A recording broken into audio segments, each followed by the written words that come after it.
uncomfortable space in which you can normalize respectful disagreement, right? It's okay to disagree. And I think another stereotype of interfaith work is that people think you're like blending your beliefs or watering them down.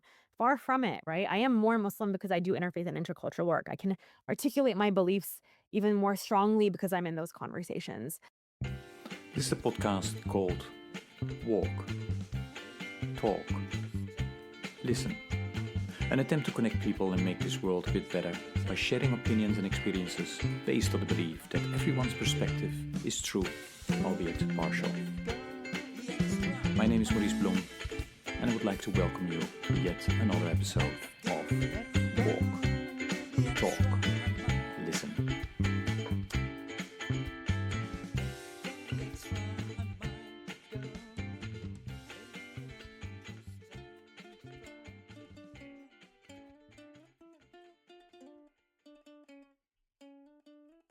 Hey, good day, everybody. This is another episode of the podcast Walk, Talk, Listen. And as always, I'm delighted with today's guest who will introduce herself. Sarah, please go ahead. Hi, everyone. My name is Sara Rahim. I'm so excited to join you all today. I'm coming into today's conversation wearing different hats, both as an inclusive strategist when it comes to social impact, as a storyteller, and as someone who has been very passionate and engaged in the interfaith and intercultural space for the past 15 years of my life as a bridge builder. So happy to be here. Yeah. And, we were in the same event at the Interfaith G20 Forum in Cape Town. We did not talk, so I'm looking forward to today's conversation. But before we talk about what you're doing now, and really, I would like to understand how did you get there? Tell a bit about your upbringing, your family, early experiences with your identity, community, faith, maybe. Yeah, how did that shape your interest in that bridge building, inclusion, and interfaith engagement? Yeah, thank you for the question. I love sharing my quote unquote origin story because I Mhm. feel like it's full of many different paradoxes. So I grew up as a first generation Pakistani American Muslim woman, which is a mouthful, and it's a title and an identity I wear very proudly.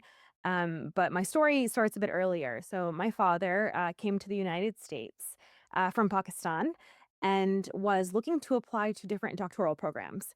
And he ended up at the University of Laramie, Wyoming, which is where I spent the first 7 to 8 years of my life. And it's funny because I talk about, Wyoming being this beautiful state, being really like the only, what I could now reference as the only brown person in my youth, right? Comparatively in the time in the 90s. And I think I didn't really know or understand what being different meant. But fast forward into the late 90s, my family then moved us to Chicago. So I went from being the only brown Muslim kid in my classroom to then being one of many Muslim children, and having Muslims around me and religious diversity. So I think I also like to say that because of that experience, I think it gave me the language to I now operate in what I call a connector, right? A connector of Uh-huh. people and idea and thoughts and resources. Because just growing up first generation, which I'm sure many folks can attribute to, you're constantly being that translator in your head. And I think I also grew up in a very strong Muslim community where I was being taught my religion and my culture. And for a lot of, post 9/11 young people, you kind of make that decision. Do I lean into my faith or do I not? And for me, I chose to lean in.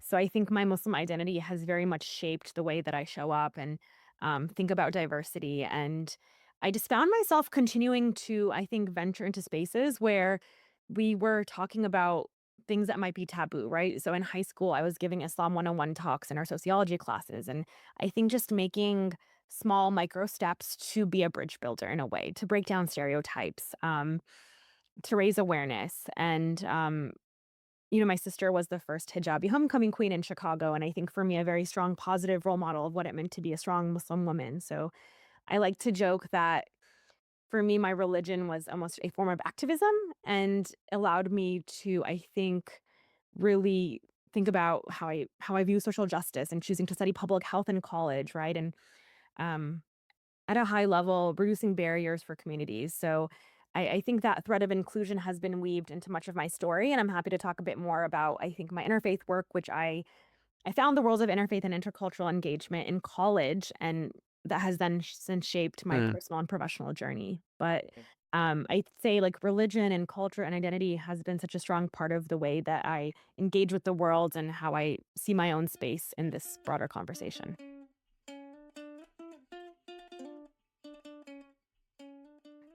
No, yeah, thanks for sharing that, Sarah.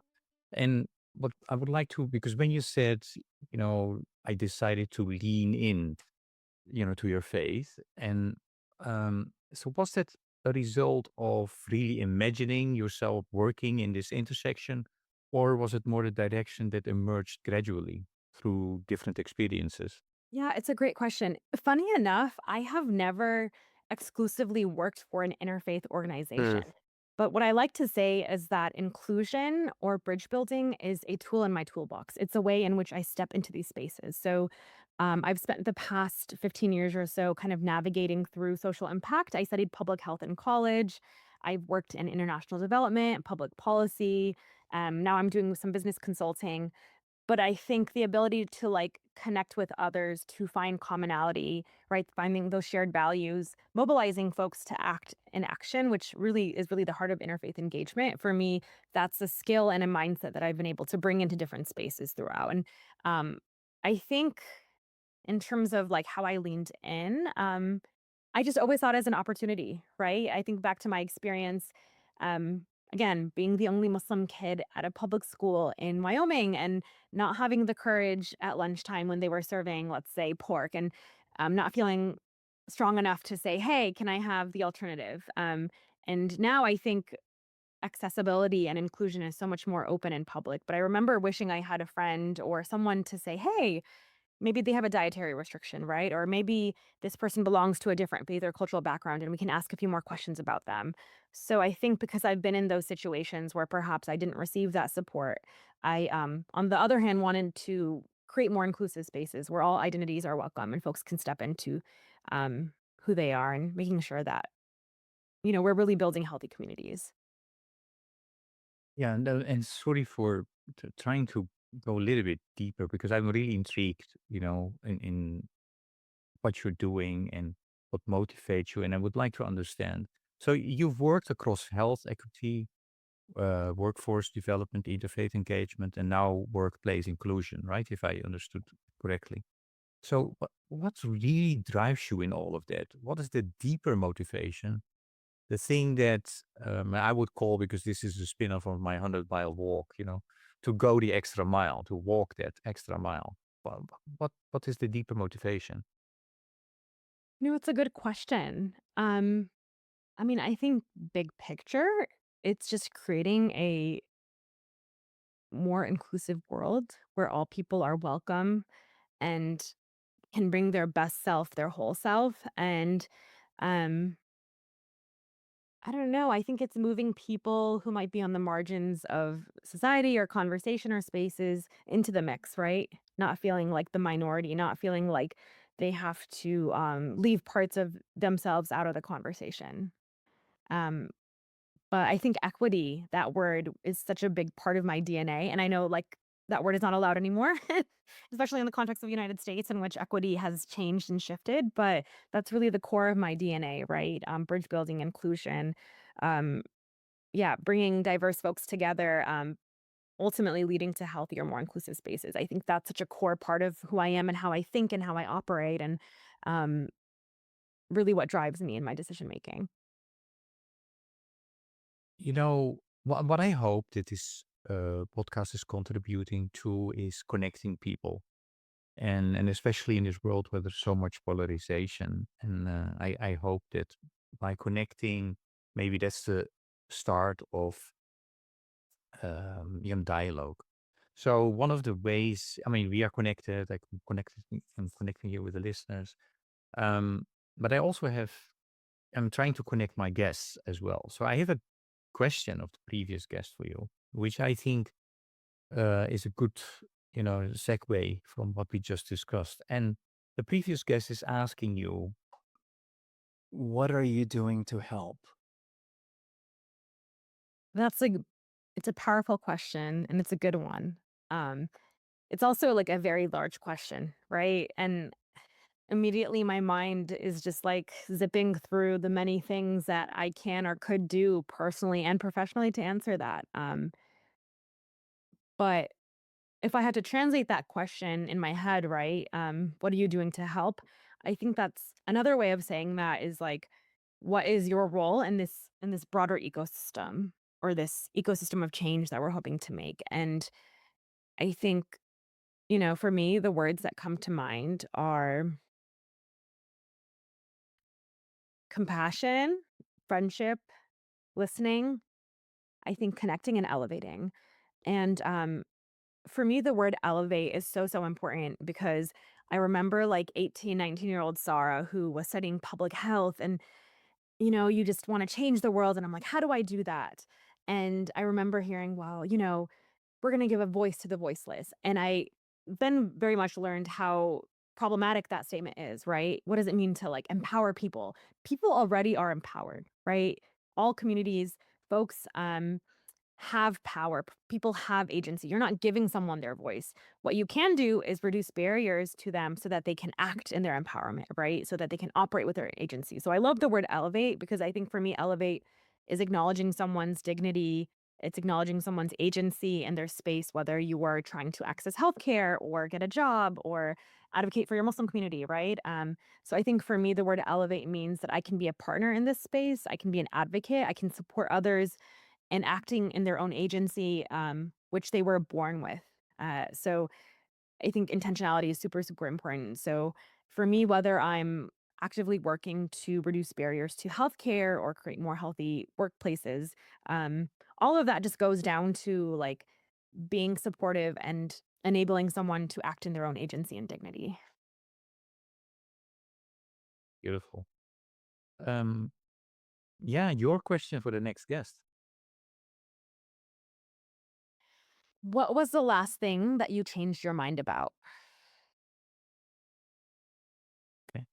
What's the last thing that you changed your mind about? What was that for you? What was the last thing that I changed my mind about? Um, well, I don't know if any topics are off topic, but the last thing that I changed my mind about was a conversation I had with my husband about how to show up and support for Palestine right now. I think oftentimes people navigate like how to show up in spaces, and there were times where I felt protesting was the strongest way I could show up. There was times where I felt strategy and bridge building was the best time. And um, funny enough, I am so, so fascinated by this recent conversation of Zoran Mamdani and President Trump. I don't know if politics is off limit for this conversation, but I think that is such a fascinating case study when it comes to soft skills diplomacy, right? Because you couldn't have two very different polarizing people who were able to be in the same room and have a productive conversation in which Zoran did not back down from his values, right? He stood by what he said. He didn't water down his beliefs.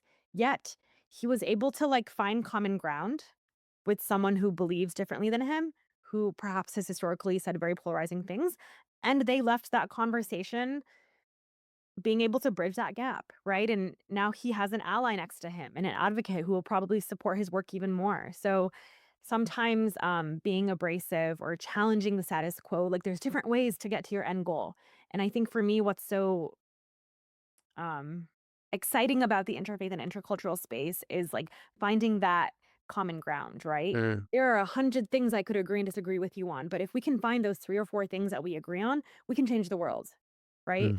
So for me, that's so, so inspirational. And I think there's so much opportunity and stuff for us to learn, especially with like Gen Z and millennials and, um, you know, challenging the status quo. There's a million different ways to do that, and I'm not saying one is more important than the other, but for me, I often take the route of finding that common ground because I think Mm. it will help me yield my result much more effectively than burning all my bridges.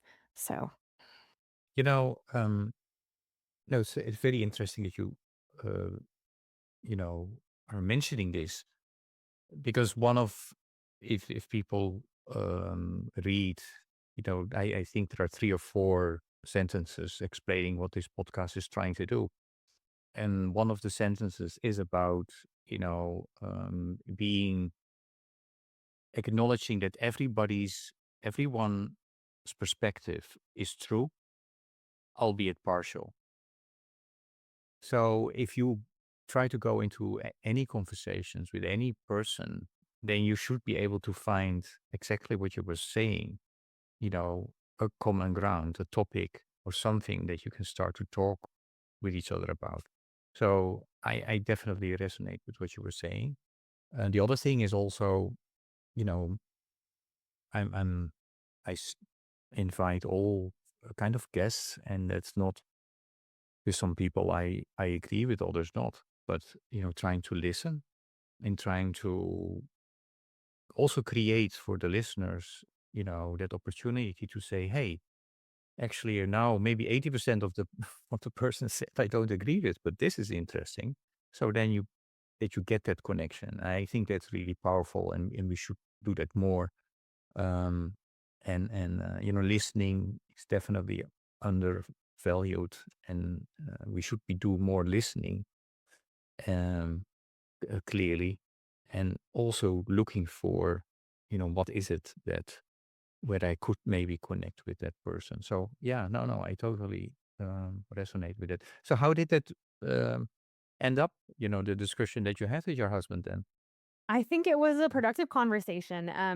My husband has been having challenging conversations with friends from his community, and I said, what if you just took a different approach?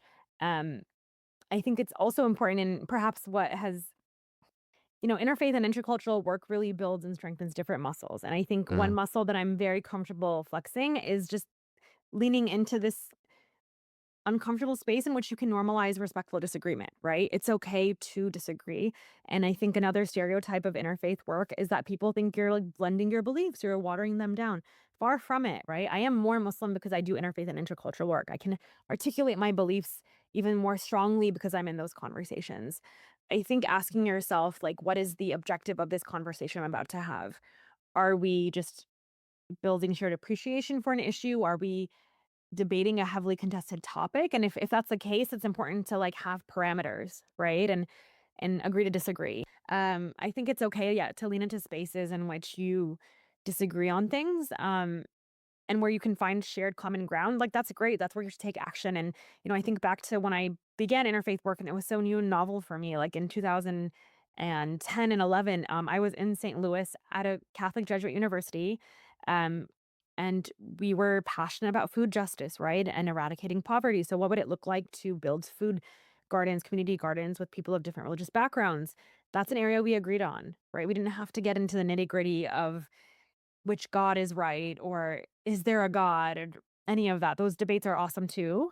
We were focused on taking action in the community, and that's really where we found commonality in terms of, what Islam dictates with service to others. And I always reference, like in the Jewish tradition, right, the notion of tikkun olam, repairing the world. I find so much inspiration in that, and I think it's such a beautiful phrase and statement. So being able to focus on that shared outcome, I think, is really, really important.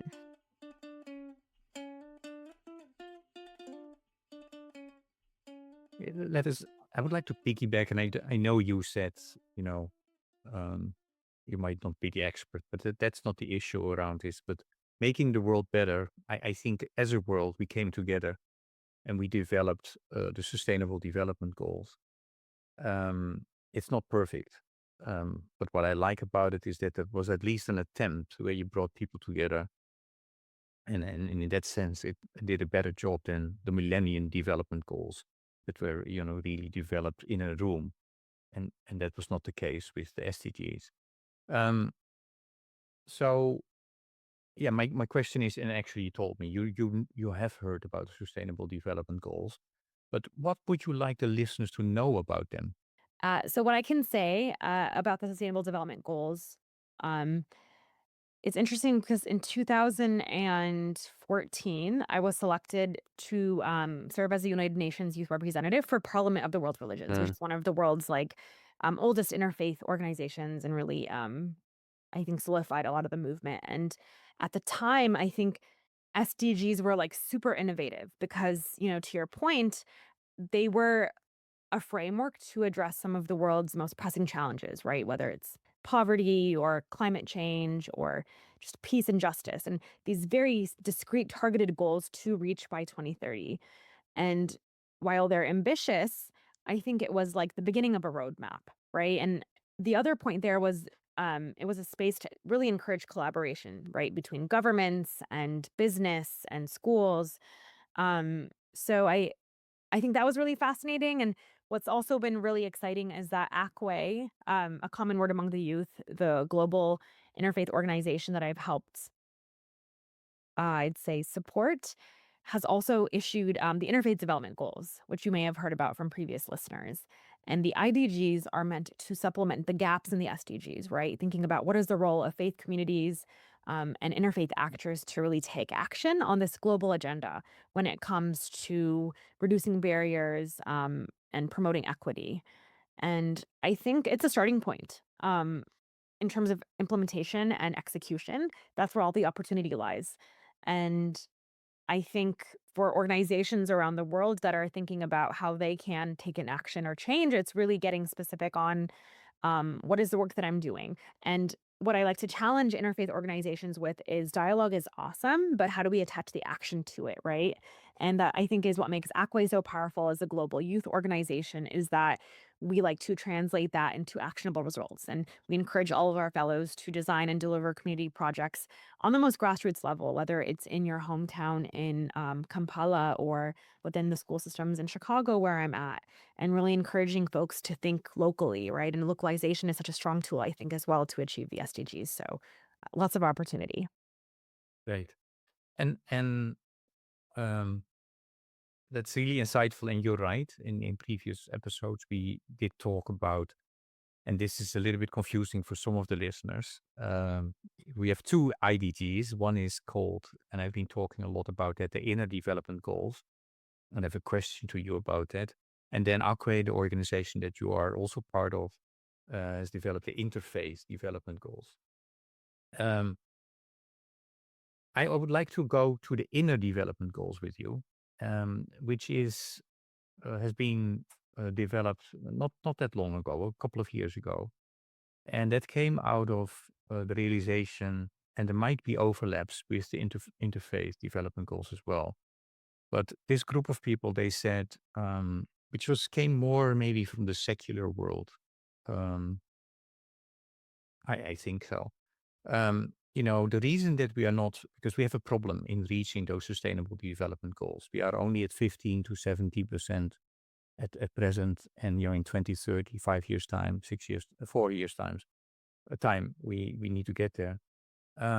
So one of the reasons that we're not getting there is that we did not pay proper attention to the abilities, skills, and knowledge that you need as an individual, as well as a community. And they came up with 5 inner development goals: being, thinking, relating, collaborating, and acting. And then 25 skills were developed, 5 skills for each inner development goal. Things like compassion, resilience, forgiveness. So my question to you is, have you heard about the inner development goals? And do you have any thoughts on the relevance to your work? So I had not previously heard about the inner development goals. I'm glad you shared, and I looked a little bit into it.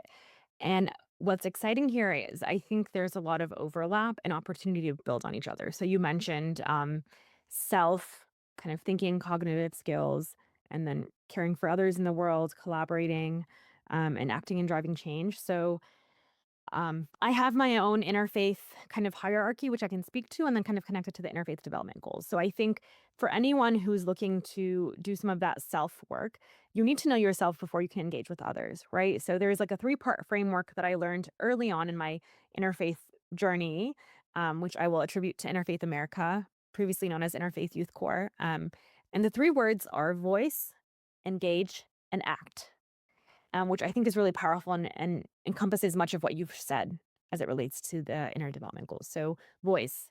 By voice, I mean voicing your own values, right? So, for me, if I was to lean into this journey, taking time to reflect on like, how are my own views shaped, my world's view, my own perspective?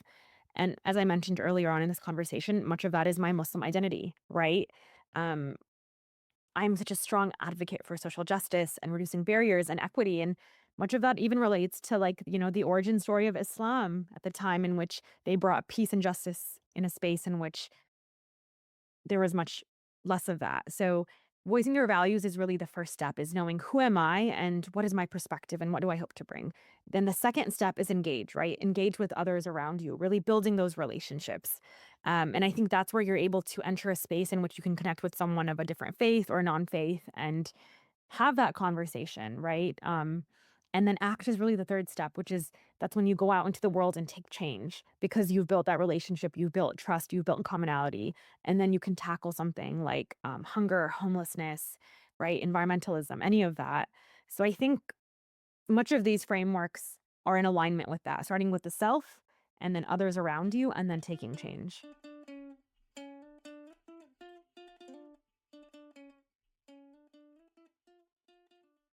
Yeah. No, and thanks for explaining that. And I think, you know, um, my take on all of this is, I mean, the good thing is that you see different things happening in different corners, and then they have overlap, which is good because that is that, possibility to start talking, right? And then, obviously, you need to speak different languages, quote unquote, to be able to, yeah, to go outside of what you're comfortable with, and speaking another language um, is helpful to understand a different context, etc. So, um, Sarah, yeah, well, you work in the workplace, public policy, interface spaces.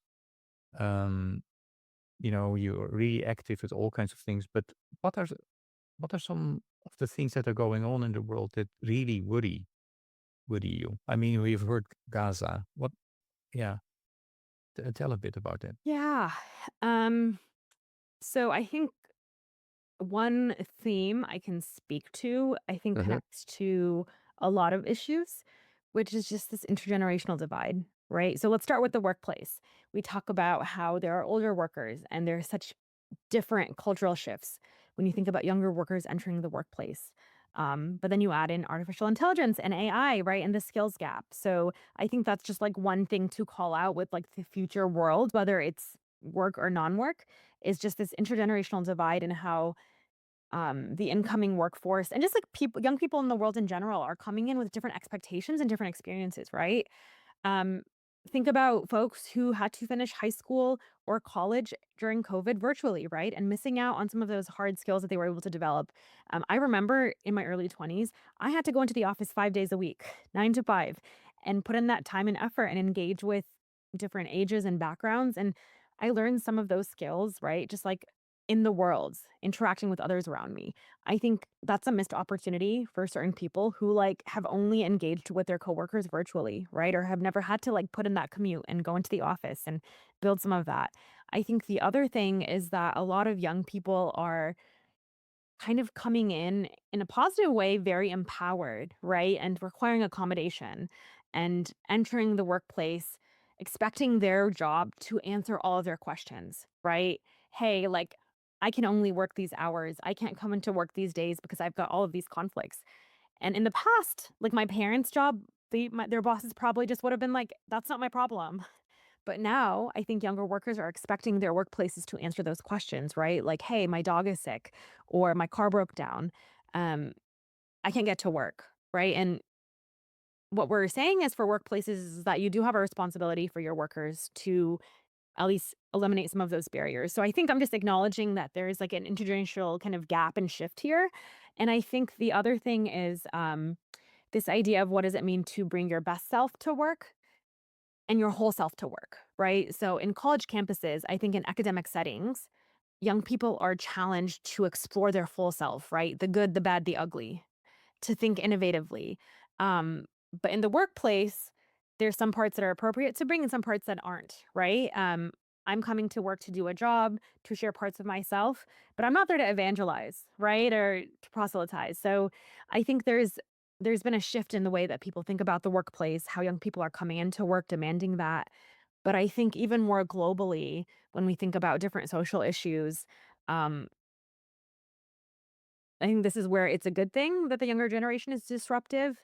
We can really see positive change, right? The role of social media and um, pushing for social movements. So I think it's just fascinating there when it comes to different social issues and just acknowledging perhaps how older generations would have tackled it in younger. And again, this theme also is relevant in the interfaith space. Right, elder folks very much focused on dialogue. Historically, interfaith has just been purely Abrahamic. You've got your Christian, your Muslim, and your Jew, and you're good.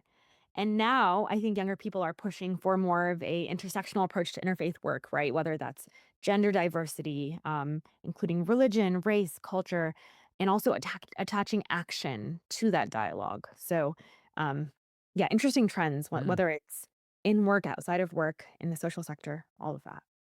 Can you maybe um, yeah, talk a bit more, explain more about what trends do you see among youth then today when it comes to spirituality, identity, purpose, interfaith engagement? Yeah, you mentioned, you know, yeah, beyond, the Jewish, Islamic, and Christian traditions. So yeah, uh, piggyback on that a little bit more. Yeah, it's a good question. I think in some of the more most recent research I've seen from a few different organizations, I think at this moment in time, what I can say, at least about the United States, is that we are currently one of the most religiously diverse countries in the world, right? And I think that's because a lot more young people are leaning into faith in some way. Um, so I think there's a lot of tropes out there about how like young people are non-religious and irreligious, and that might be true, right? There's a large group of folks who are also leaning into third spaces. But what we are seeing with data, at least in the United States, is that religious diversity is still here and that it still matters. So you can't always leave that out of the conversation.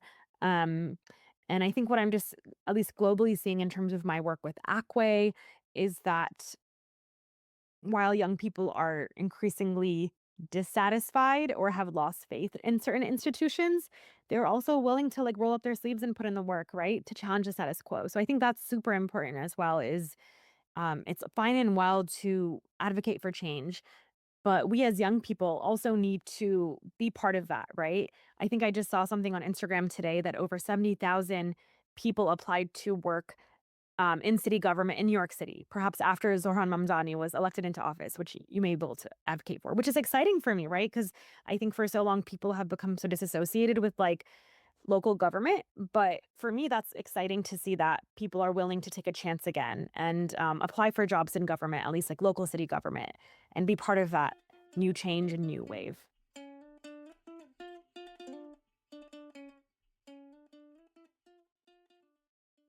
Yeah, let us talk a bit about your involvement with the G20 Interfaith Forum that took place a couple of months ago.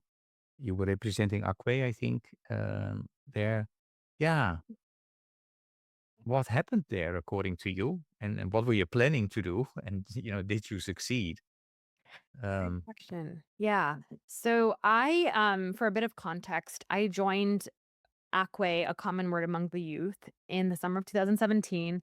I remember it bright as day. I was scrolling through social media and I saw this opportunity to apply for a conference in Khartoum, Sudan.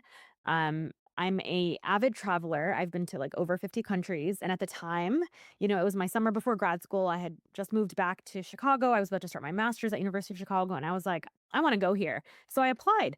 And I was also working for Parliament of the World Religions at the time.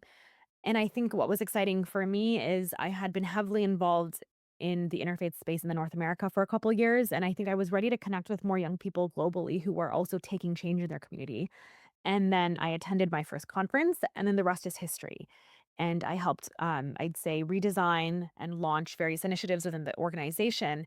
So with G20, what's been exciting is that ACWAY has kind of served as the youth partner organization to G20 for the past couple of years. Historically, the G20 Interfaith Summit has taken place in those countries in which G20 is about to be a part of, right? A few months ahead of that.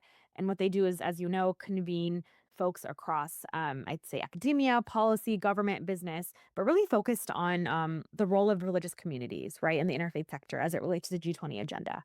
So, as an organizing team, I believe we had like a month to plan. I think G20 South Africa reached out and confirmed that there would be an opportunity to convene people. And we asked ourselves, do we want to do this? And I think the answer was yes.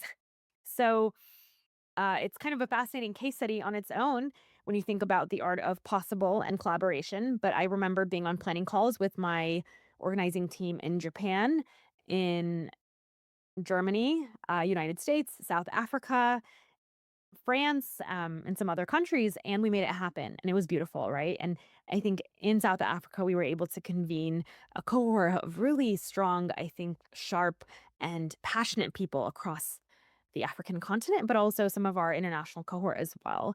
And what I was fascinated by was, you may have observed a lot of the young participants in some of the panels were the ones to ask the really critical questions and really challenge the dialogue as it relates to the inclusion of women and um, I think pushing folks at G20, kind of ruffling their feathers, but and being that disruptive uh, role that I mentioned.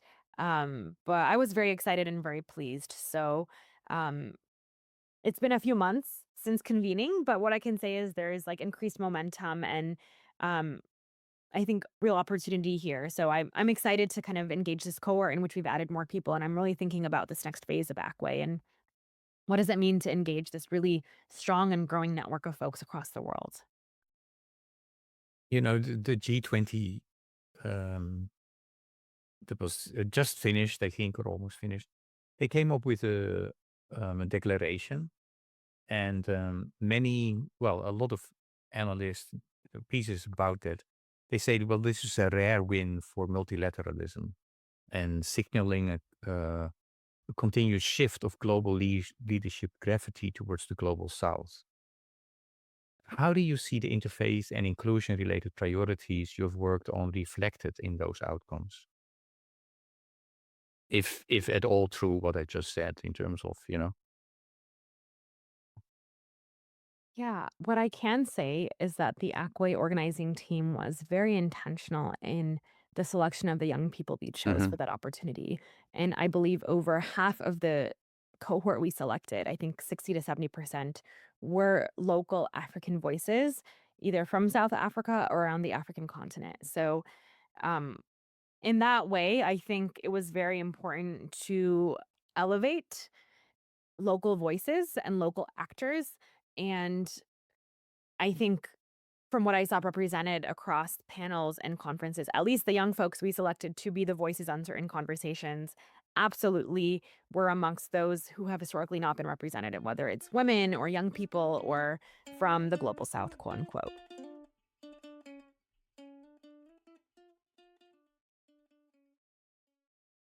Work of ACWAY did not stop at the G20, and we have since convened folks virtually and continue to think through opportunities to bring in young people into the conversation, right? Even outside of this G20 Interfaith Conference, which I've always pushed for. So we're thinking through different levers of policy and academia and just capacity building.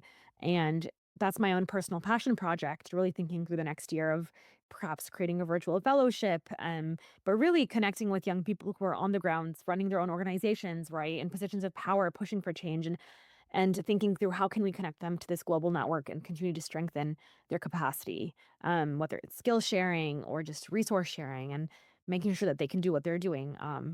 So I think G20 is an amazing outlet to be able to do that in person and convene, but our work is not does not sort of stop around that. Okay. Um, I'm going to ask you now what most guests consider the most difficult question. Uh, Music is very important to me, so I always have a question about music as well.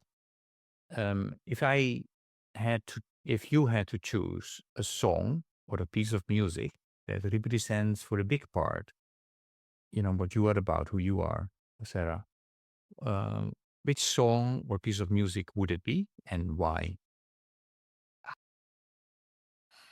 I'm more of an audiobook gal, but my international playlist, I think, is so representative of who I am.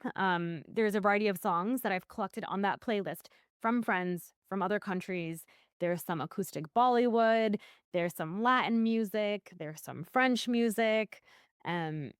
different songs from different chapters of the past, like, 10 years. It's, like, this very niche curated playlist I have, and I've had friends contribute to that, so I'd have to send you that link. But I think it's, like, this beautiful tapestry of my experiences and places I've visited, friends that I've, connected with, taken their recommendations from, so I can't share all of that into one song choice, but what I can say is that this list was, like, a labor of love, and I think this mosaic, and, for me, that represents such unique experiences I've been a part of and people who've touched my journey in different ways. That's really beautiful, and I would love to. I mean, in a sense, it's similar to what I did with the songs, or what I'm doing with the songs that are selected by all my guests, because I put them in a playlist on Spotify. If you search for a hashtag Walk Talk Listen, you will find all the songs. And some of the songs that were selected are selected by people you know. I'm still going to push back though, Sarah, and that's, to ask you to come up with one song. And if you can't do that, you can choose three songs. Okay. I'm going through my liked list right now. Mhm. Um,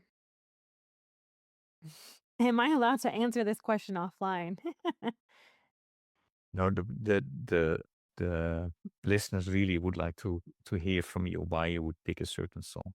Okay. So we're gonna channel like middle school Sarah, Defying Gravity from the playlist Wicked. That's one, because I think it's such a powerful anthem for people about owning who you are and taking risks. So I'll give you one song there. Um, hmm.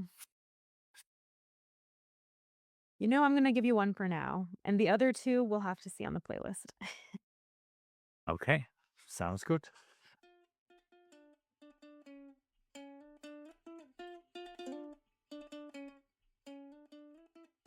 Yeah, I want to ask you actually a question about um, inclusion, and I don't know if you think back about um the interfaith G20 forum, where I think your perspective was especially looking to the, inequality, inclusion, etc. issues. Um, do you think that sufficient attention was paid to people living with intellectual disabilities? Yeah, it's a good question. From the few sessions I attended on different topics, I can't recall it always being called out. I think each panelist brought their own lived experience and various identities that they represent to the table.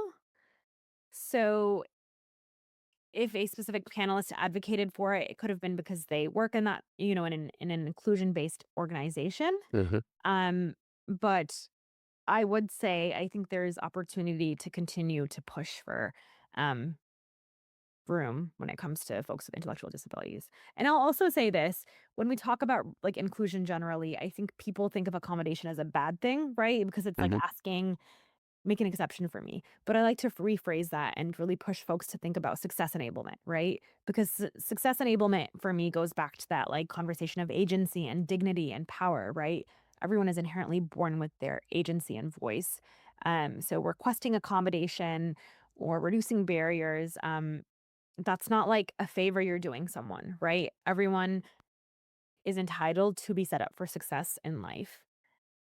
So I'd like to rephrase that conversation a little bit, but I think we can globally and nationally continue to push for how we talk about that and not always think of inclusion as a bad thing. Titles. But I just read a book written by Eddie Dopu.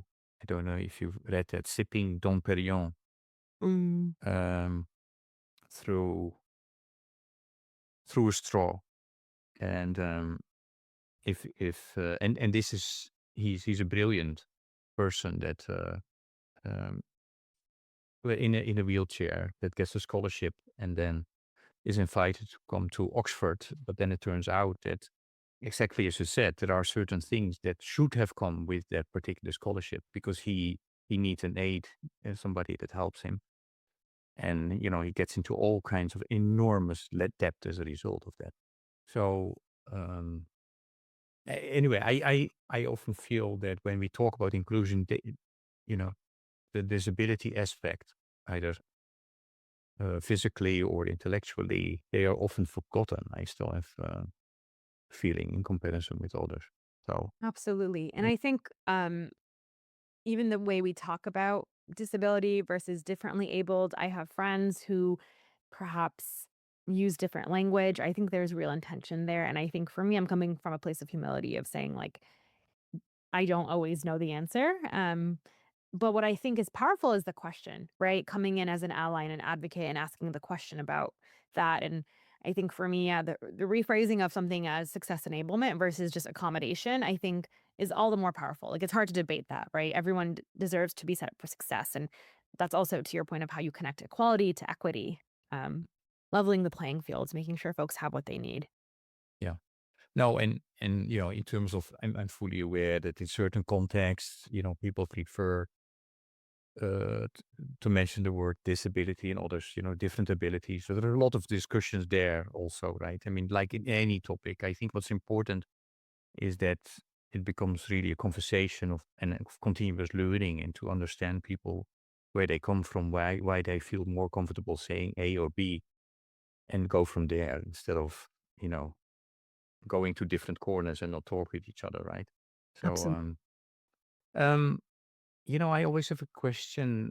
You live in the States, so you might be familiar with him. I don't, to be honest, I don't know if it's still going on, but um, what is his name? Yeah, on CBS, he looked at the potential of one simple act of kindness. I'm blanking on his name now, but so yeah, do you what is your opinion about one simple act of kindness in terms of that it can create a ripple effect? I think that is a very specific theory of change that also connects to the ethos of ACWAY, right? When we think about the work that we're doing with young people all over the world, we have this network of over 100 folks in different countries. Um, but our theory of change is local action leads to global impact. So, my ability to take a small action in my community, or also an act of kindness, and my friend Aziza's work in Indonesia, and my friend Habiba's work in Kenya, and Raj's work in Iraq, and Izzy's work in South Africa, right? If you connect all of those actions or micro actions together, I do believe they create like this beautiful tapestry of change. So I think that's genuinely how you see true impact in the world. And I think we could all practice a little bit more kindness and compassion in this Yeah. current space. I'm going to ask you if you would like to commit to one simple act of kindness this week, and if you are willing to commit that, what would it be? Absolutely. I think it's very important. It's also Thanksgiving week Mm. where I'm surrounded by a lot of family. So, on the most personal level, I think practicing patience with family and towards my parents. And I think outside of that, reaching out to a friend who has been trying to reach me for a while and I've been out of touch. So I think about community. Kindness and community go hand in hand. And I heard this recently, which is like community requires inconvenience, right? Whether it's offering to pick up a friend from the airport and drive her home, or I'm like, let's say I'm overwhelmed with work and I have so much going on, and a friend has invited me to her birthday dinner and I'm just so tired and it's like my one night that's free and I really wanted to be home. Well, you know what? That friend showed up for me and that's a good person who has been there for me in tough times, right? So I think the phrase community requires inconvenience is so important to remember too. Is what does it mean to be a friend for others and show up for them in times of need, in such a transactional time in the world where everyone's counting each minute, or outsourcing favors or being afraid to ask a friend, hey, can you pick me up from the airport because you don't want to inconvenience them. I think that's okay. So that's what I'm going to remember this week, and actually this month as we end out the year, is just like community requires inconvenience, and I'm so privileged and blessed to have an amazing community, and I think that also means showing up for others and reaching out.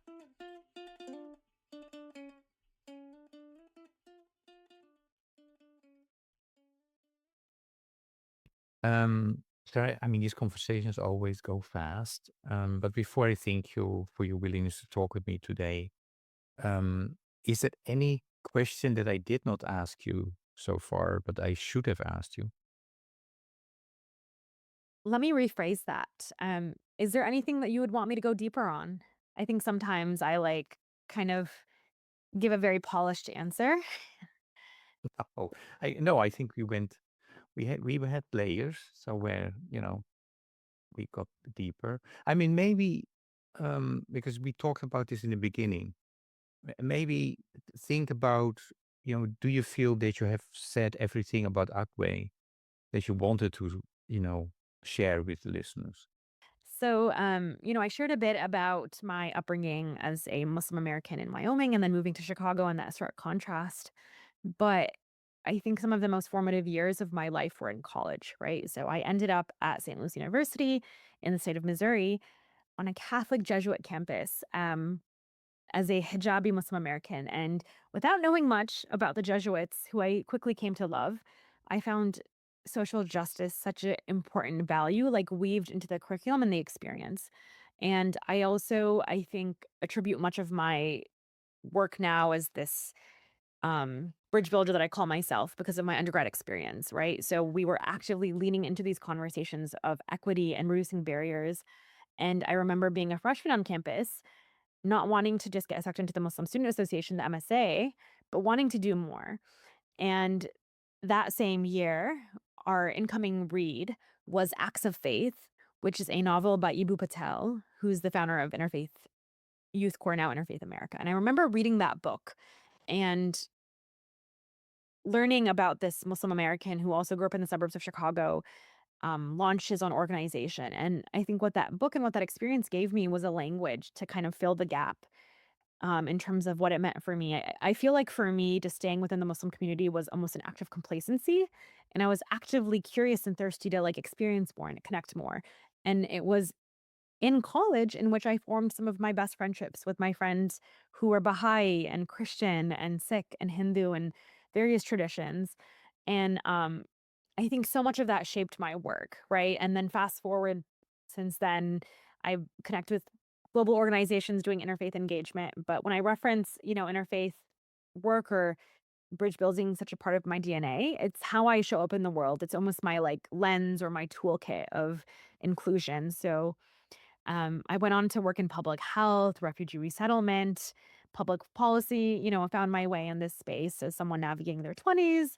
But interfaith always stuck with me. And I think that's also why I have been so drawn to ACWAY, a common word among the youth, and I stay connected. It's because it's this global network of folks.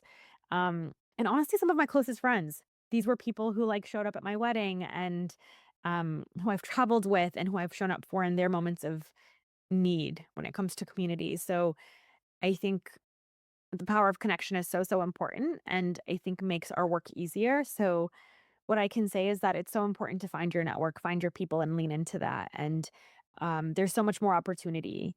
So we've got folks who are working on climate change and environmental issues. We've got folks launching their own, hybrid eco tour campaigns and working on refugee resettlement. We've got folks working on policy, um, and education. And I think there's so much power to that. So, in a time in which things feel very dim and hopeless, I find hope in Akwe, and I find hope in my community of people. And I think they're the reason that I stay engaged and continue to go. So, No, thank you for sharing that, and we will really encourage also the listeners to check out the website of Acme. We put it in the podcast notes.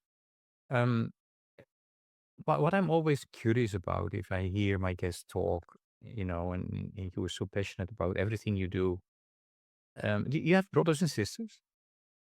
I do. I So, am three of four. okay, so are they in the same field? What are You they know, doing? My eldest sister, she Hmm. has her MBA and she's actually head of people. So there's kind of that HR focus. My Hmm. brother is like a VP of marketing. My little sister kind of was nonprofit. Now she's in tech. So I'm kind of the oddball out, and I Okay. think that's part of middle child syndrome is my family just kind of let me do my own thing. I'm like, Hmm.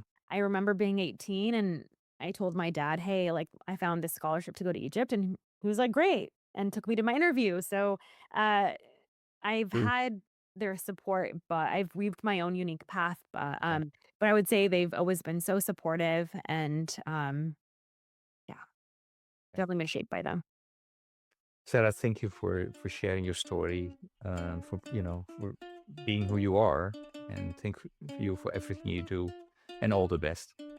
Thank you so much. I appreciate it. Okay, take care. Amazing.